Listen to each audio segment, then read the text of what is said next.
દેવભૂમિ દ્વારકા જિલ્લા પંચાયતનું અંદાજિત 368 કરોડ 51 લાખની પુરાંતવાળું વર્ષનું આખરી બજેટ રજૂ થયું।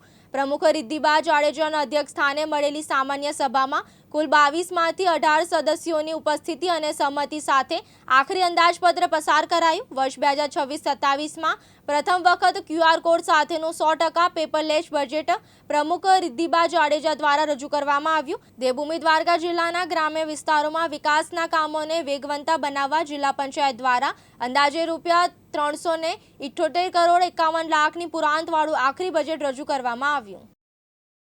જિલ્લા પંચાયત દેવભૂમિ દ્વારકાનું વર્ષ 2026-27નું પ્રથમ પેપરલેસ 100% ડિજિટલ અંદાજપત્ર આપ સર્વ સભ્યોની ઉપસ્થિતિમાં સહમતિ સાથે રજૂ કરેલ છે। જિલ્લામાં પ્રથમ વખત પેપરલેસ બજેટ રજૂ કરવામાં આવ્યું છે।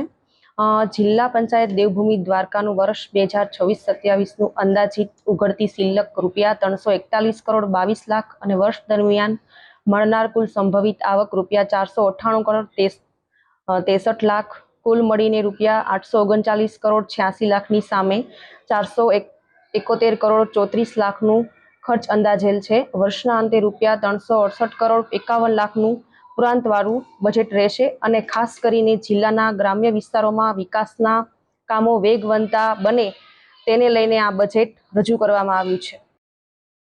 જયસુખ મોદી, દિવ્યાંગ ન્યૂઝ, જામ ખંભાળિયા, દેવભૂમિ દ્વારકા।